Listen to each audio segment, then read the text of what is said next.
आप देख रहे हैं राइडर 51 राकेश एंजेलो के साथ। तो चलिए आगे बढ़ते हैं आज की कहानी की ओर। बहुत साल पहले की बात है। एक गांव में राजवीर नाम का एक अमीर आदमी रहता था। उसकी उम्र लगभग 30-35 साल थी। उसे जंगल में शिकार करने का बहुत शौक था। एक दिन वह एक घने जंगल में शिकार करने के लिए गया। शिकार करते करते कब रात हो गई पता ही नहीं चला। जब रात हो गई तो रात भर रुकने के लिए कोई अच्छा सा जगह ढूंढने लगा। उस जंगल के बाहर एक बहुत बड़ा बंगला था और उसमें भी एक शंभू नाम का अमीर आदमी रहता था और उसे भी शिकार करने का बहुत शौक था। वह रोज़ सुबह शिकार पर जाता और शाम को अपने बंगले पर आता और रात को जब दारू पी कर सो जाता। रोज़ का उसका यही दिनचर्या था। उस बंगले का रखवाली करने के लिए एक नौकर रखा था जिसका नाम रामू था। रामू अपने परिवार के साथ उसी बंगले में रहता था। उसके परिवार में उसकी पत्नी और एक 16-17 साल की बेटी थी। उसकी पत्नी और बेटी खाना बनाने का काम करती थी और रामू रखवाली का काम करता था। जब कभी उसके रिश्तेदार वहाँ रुकने आते तो ये तीनों उन लोगों की बड़ी लगन से सेवा भाव करते। शाम का समय था। राजवीर अंदर गया और देखा कि शंभू आराम से बैठकर दारू पी रहा था। वह उसके पास जाकर वहाँ कुछ दिन रहने का आज्ञा मांगा।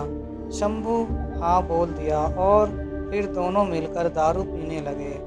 फिर ये दोनों अच्छे दोस्त बन गए और राजवीर कई दिनों तक वहीं पर रहा और ऐसे ही उनकी ऐशो आराम की ज़िंदगी चलने लगी।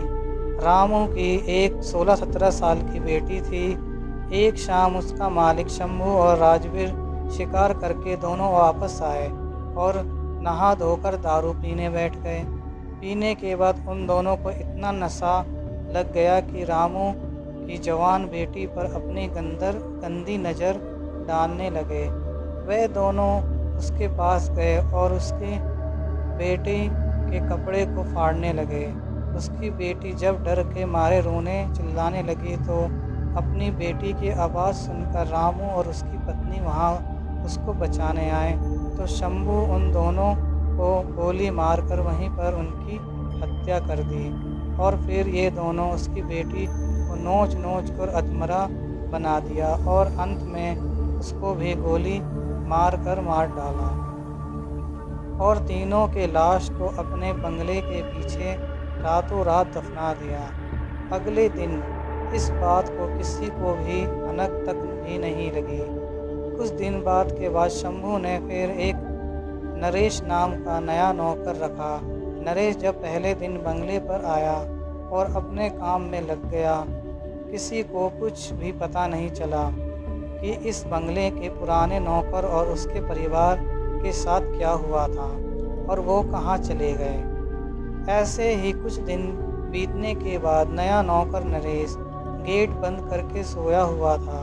तभी अचानक आधी रात को किसी की रोने की आवाज़ आई और नरेश की नींद खुल गई। उसने एक हाथ में लाठी और दूसरे हाथ में टॉर्च लिया और गेट के पास जाकर बोला, कौन है वहाँ जो इतनी रात गए रो रहा है। उसने देखा कि गेट के नज़दीक बैठी एक लड़की रो रही है। नरेश उसके पास गया और उसके सिर पर हाथ फेरते हुए कहा, बेटी रो मत, मेरे साथ अंदर चल। फिर वह लड़की अंदर आई। नरेश ने उसे पीने के लिए पानी दिया और पूछा, बेटी तुम कौन हो, कहाँ से आए हो और इतनी रात को अकेले इस घने जंगल में क्यों भटक रही हो। नरेश की इतनी बातें सुनकर वह लड़की और तेज से रोने लगी। कुछ देर बाद वह शांत हुई और नरेश को बताई कि इस बंगले में पहले नौकर रामू की बेटी है। फिर उसने यह भी बताया कि कैसे इस बंगले के मालिक शंभू और राजवीर ने उसके माता पिता और को मार डाला और फिर अपनी प्यास बुझाने के लिए मेरे शरीर को नोच नोच कर मुझे भी मार डाला। फिर हम तीनों के लाश को इसी बंगले के पीछे दफना दिया। उस लड़की की इतनी सी बात सुनकर नरेश डर गया और उसके डर के मारे पसीने निकलने लगे। फिर थोड़ी देर बाद हिम्मत रखते हुए उसने पूछा, ऐसे कैसे हो सकता है? अगर तुम मर गई है तो मेरे सामने कैसे बैठी हो? नरेश की यह बात सुनते ही वह लड़की अचानक गायब हो गई और थोड़ी ही देर बाद उसी कमरे के दीवार पर उल्टा लटक गई। नरेश ये सब देखकर पूरी तरह से थरथराने लगा। फिर अचानक वह लड़की नरेश के सामने आकर बैठ गई और बोली, चाचा आप डरिए मत, मैं आपके साथ कुछ भी बुरा नहीं करूँगी। उसकी बातें सुनकर नरेश का डर धीरे धीरे शांत हो गया और माथे पर आए पसीने को अपने गमछे से पोंछ लिया। फिर उसी रात को उसने लड़की ने नरेश को वह जगह दिखाई जहां उन तीनों को दफनाया गया था।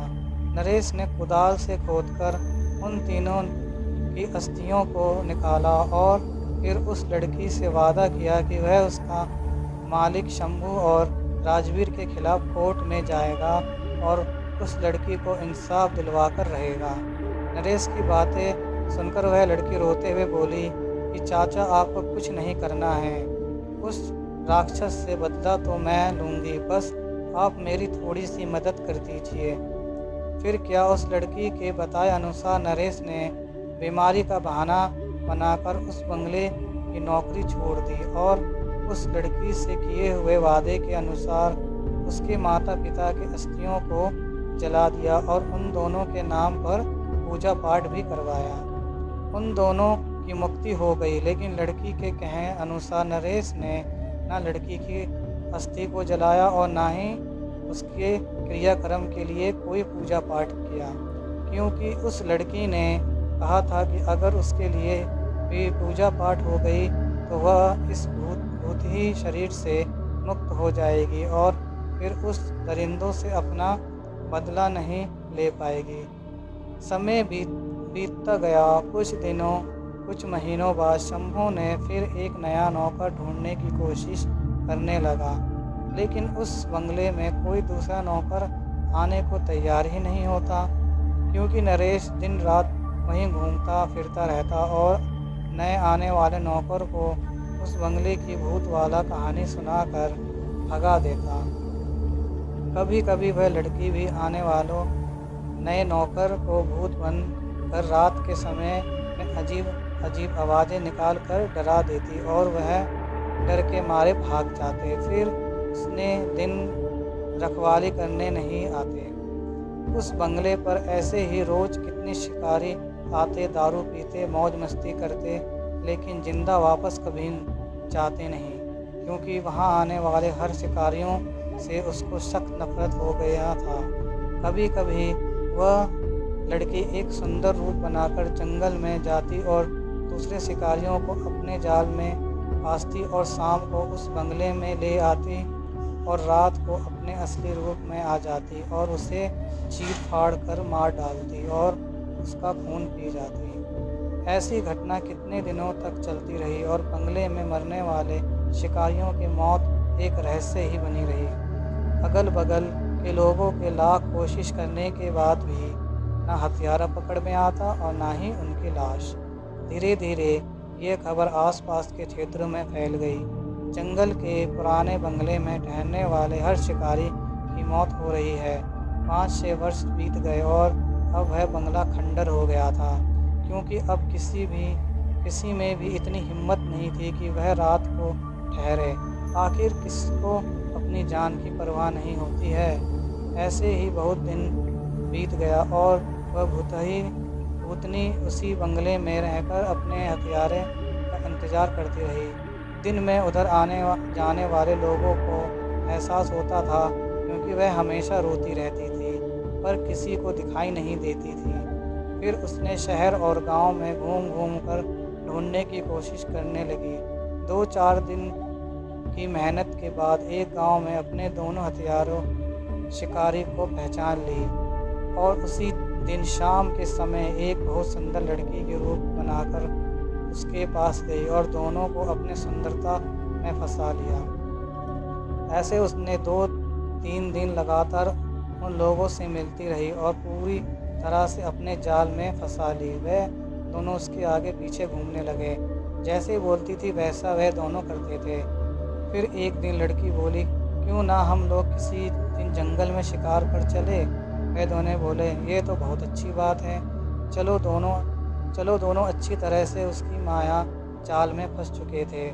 फिर दूसरे दिन ये तीनों जंगल की ओर निकल पड़े। दिन भर शिकार के साथ साथ मौज मस्ती भी किए।